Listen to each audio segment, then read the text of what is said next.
이재명 더불어민주당 후보가 18일 대통령 4년 연임제 개헌 공약을 발표했습니다. 대통령 결선 투표제와 총리 국회 추천제, 5.18 정신 헌법 전문 수록, 감사원 국회의관 등도 제안했습니다. 그동안 개헌에 소극적이던 이 후보도 대선 후 개헌 추진을 약속한 것입니다. 윤석열 전 대통령 탄핵 사태 후 현행 대통령제의 무한 정쟁 구조로는 더 이상 나라를 정상적으로 운영하기 힘들다는 사실이 명확해졌습니다. 승자 독식의 제왕적 대통령제 폐해를 해결하기 위해 권력 분산형 개헌이 시대적 과제가 됐습니다. 노동, 교육, 연금, 의료, 규제, 공공개혁 등 국가 제도약을 위한 핵심 과제를 추진하기 위해서도 개헌이 필요합니다. 국민의 60%가량이 개헌에 찬성하고 있습니다. 하지만 이 후보는 내란 청산이 먼저라며 소극적이었습니다. 우원식 국회의장이 대선과 개헌, 국민투표 동시 실시를 제안했지만 이 후보는 반대했습니다. 이 후보로선 개헌이 대선 변수로 떠오르는 것이 탐탁지 않았을 것입니다. 그랬던 이 후보가 입장을 바꾼 것은 늦었지만 다행스러운 일입니다. 이 후보는 개헌 시점에 대해 이르면 2026년 지방선거, 늦어지면 2028년 총선이라고 했습니다. 하지만 이왕 개헌을 하려면 최대한 앞당기는 게 옳습니다. 역대 대통령들은 개헌을 약속했다가도 막상 집권하면 국정 누수가 생길까 봐 외면하곤 했습니다. 국민의힘은 당선되면 또 약속을 뒤집는 것 아니냐며 의구심을 표하고 있습니다. 이 후보가 3년 전에도 4년 중임제 개헌과 임기 1년 단축을 약속했다가 외면했다는 것입니다. 이를 불식시키려면 개헌 시기와 방식을 확실하게 못 박아야 합니다. 이 후보는 연임제 적용에 대해 재임 당시 대통령엔 적용되지 않는다는 게 헌법 부칙에 명시돼 있다고 했습니다. 본인이 연임 대상이 아니라는 점을 보다 분명히 밝힐 필요가 있습니다. 김문수 국민의힘 후보도 이날 4년 중임제 개헌과 함께 당선 시 대통령 임기를 3년으로 줄이는 방안을 제시했습니다. 개혁신당 이준석 후보는 개헌에 원칙적으로 찬성했지만 상세한 내용을 밝히진 않았습니다. 새 후보는 TV토론 등을 통해 4년 중임제와 이원 정부제, 내각제 등 다양한 방안을 놓고 공개 토론할 필요가 있습니다. 이번에 구체적 방안까지 마련하긴 힘들겠지만 최소한의 합의점은 찾을 수 있을 것입니다. 이미 5.18 정신 수록과 총리, 국회 선출제 등은 대체적 공감대를 이루고 있습니다. 대선 후 개헌안을 마련해 내년 지방선거 때 국민투표에 붙이기로 합의한다면 후진적 정치구조를 바꾸고 국가개혁과 미래성장의 토대를 마련할 수 있습니다. 민주당이 김용태 국민의힘 비대위원장을 선거법상 허위사실 공표 혐의로 고발했습니다. 민주당은 김 위원장이 페이스북에 커피 원가가 120원인데 너무 비싸게 판다는 이재명 후보의 발언에 커피로 생계를 이어가는 수많은 자영업자는 가슴을 쳤다고 쓴 것을 문제 삼았습니다. 이 후보는 16일 유세에서 커피 한 잔 팔면 8,000원에서 1만 원을 받을 수 있는데 원가가 내가 알아보니까 120원이더라고 말했습니다. 민주당은 이 후보가 너무 비싸게 판다는 말은 하지 않았기 때문에 허위사실 공표라고 했습니다. 이 후보의 말이 어떻게 들리는지는 유권자들이 판단할 것입니다. 그런데 지금 민주당은 이재명 후보의 허위사실 공표 혐의를 없애려고 아예 관련 법 규정을 바꾸려 합니다. 이 후보가 대장동과 백현동 문제 허위사실 공표 혐의로 재판을 받고 있고 대법원은 유죄 취지로 파기환송했습니다. 사실상 유죄가 된 것과 같고 이 후보가 대통령이 돼도 이 재판을 받아야 하는지 논란이 있습니다. 그러자 민주당은 아예 허위사실 공표에 관한 규정을 바꾼 선거법 개정안을 국회 법사위에서 통과시켰습니다. 법이 개정되면 이 후보는 범죄가 아예 없어지는 면소 판결을 받을 수 있습니다. 이처럼 이 후보의 허위사실 공표 혐의는 법을 고쳐서라도 없던 일로 만들려는 민주당이 다른 당 사람은 그 법을 이용해 고발하고 있습니다. 앞뒤가 안 맞는 내로남불이라고 할 수밖에 없습니다. 대선 TV 토론에서 모순 아니냐는 지적이 나오자 이 후보는 후보가 자신의 당선을 위해 한 발언은 괜찮고 타인의 낙선을 위해 한 발언은 처벌해야 한다고 했습니다. 어떤 거짓말은 괜찮고 어떤 거짓말은 안 된다는 것은 무슨 논리인지 알 수가 없습니다. SK텔레콤 해킹에 대한 민관합동조사단의 2차 조사 결과 해킹이 3년 전부터 벌어졌다는 사실이 드러났고 중국계로 추정되는 해커 집단의 공격 가능성이 제기됐습니다.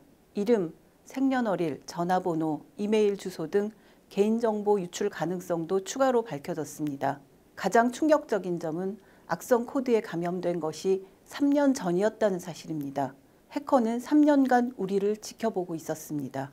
이번 해킹 사고는 돈을 노리는 사이버 범죄와는 다른 양상을 보인다는 점에서 심각합니다. 아직 해킹 세력을 특정할 수는 없지만 서버에서 발견된 악성 코드는 중국 해커 집단이 몇 년 전부터 중동, 아시아 지역 통신사를 공격할 때 주로 사용한 것과 일치합니다. 얼마 전에도 중국 해커 조직 레드멘션이 이 악성 코드를 이용해서 한국, 홍콩, 미얀마, 말레이시아, 이집트 등의 통신, 금융, 유통산업에 대한 사이버 스파이 활동을 벌였다는 글로벌 보안업체 보고서가 나왔습니다. 격화되는 미중 사이버 전쟁 와중에 미국의 핵심 동맹국이자 아시아 안보 경제에서 중요한 위치를 차지하는 한국이 중국의 사이버 공격을 피하기는 어렵습니다. 지난해 12월 백악관은 미국 통신사 최소 8곳이 중국 해커 조직의 공격을 받았다고 발표하고 전 세계 수십 개 나라가 중국 해커들의 공격 대상이라고 경고했습니다. 우리는 북한 해킹 위협도 상시 받습니다. 북한도 중국의 유령 회사를 차려놓고 해킹을 하고 있습니다. 사이버 전쟁은 드러나지 않게 감시 첩보 수단으로 악용되고 궁극에는 국가 기관 통신망 등을 마비시켜서 사회를 혼란으로 빠뜨릴 수도 있는 치명적 공격입니다. 이번 사태를 통해서 우리가 얼마나 안이한지 다시 한번 확인했습니다. 특히 중국의 무방비 상태라는 점이 심각합니다. 현행법상 간첩죄는 북한을 위한 간첩 행위만 처벌 대상입니다.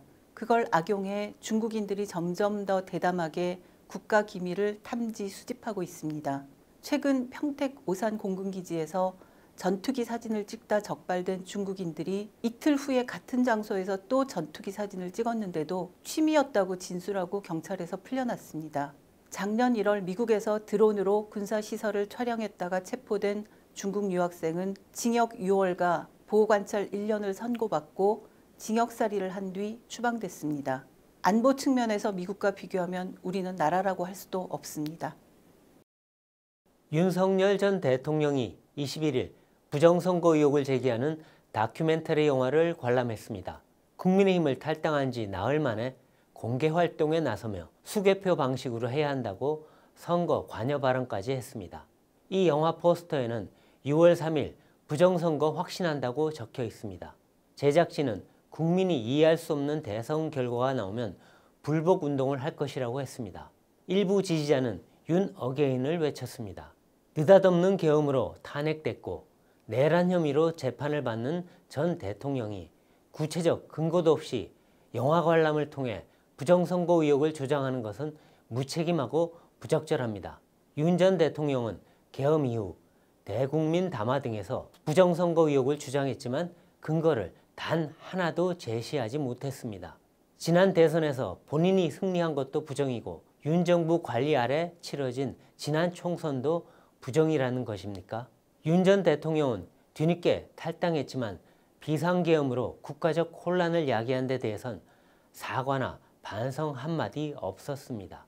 그래놓고 또다시 부정선거 타령이니 혀를 차게 합니다. 부인 김건희 여사를 둘러싼 의혹도 점입가경입니다. 건진법사 전성배 씨가 통일교 간부로부터 김 여사 선물로 받은 1,000만 원대 샤넬백을 김 여사 수행비서가 더 고가의 가방으로 2차례 교환해간 사실이 드러났습니다. 김 여사 측은 비서가 전시 심부름을 한 것이고 가방을 받은 적이 없다고 했지만 상식적이지 않습니다. 대통령실 직원이 왜 전시를 위해 2번이나 가방 교환 심부름을 하나요? 전시가 김건희 여사 줄 선물이라고 받았다는 다이아몬드 목걸이의 행방도 여전히 묘연합니다. 각종 이권, 인사청탁을 받은 법사집에선 한국은행이라고 적힌 5천만 원 감봉권 다발이 나왔습니다. 김 여사는 2022년엔 재미 친북 인물에게서 300만 원대 디올백을 받았습니다. 명태균 씨와 관련해 공천에 개입한 의혹도 받고 있습니다. 하지만 대선에 영향을 미칠 우려가 있다며 검찰 출석을 거부했습니다.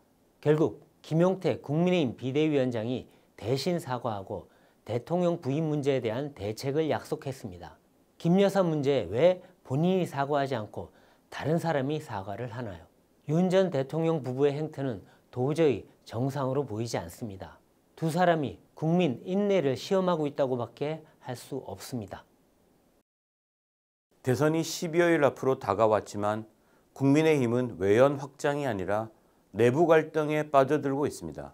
한동훈 전 대표는 22일 유세에서 홍준표 후보 찾아서 의원 4명이 당 돈으로 하와이 여행 가고 한덕수 후보는 어디 갔는지 알 수도 없고 개혁신당 이준석 후보에게 당을 넘기겠다고 뒤로 야합을 시도하고 라고 했습니다.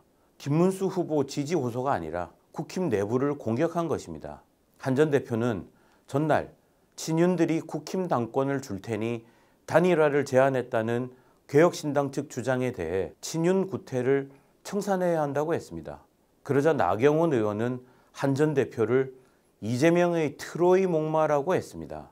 한 전 대표는 최근에서야 김 후보 지지 유세에 나섰지만 김 후보 이름이 아닌 국힘 당명이 적힌 선거복을 입고 있습니다. 유세도 김 후보와 별도로 다니고 있습니다. 홍준표 전 대구시장은 김 후보 측이 하와이로 찾아가 도움을 요청했지만 국힘 선대위 합류를 거절했습니다.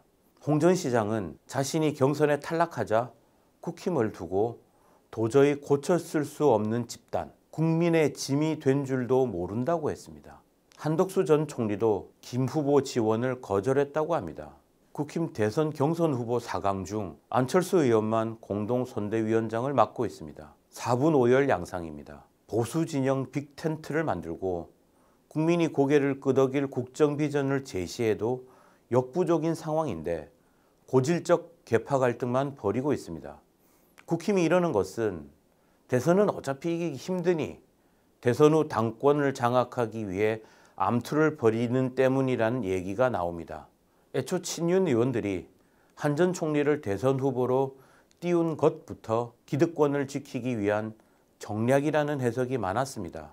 대선이 끝나지도 않았는데 당은 벌써 다음 당권에 대한 소문으로 시끄럽다고 합니다. 선거 승리를 포기한 정당은 존재 이유가 없습니다. 자기를 희생하고 내부 단합에 앞장서는 사람에게 당원들도 마음을 줄 것입니다.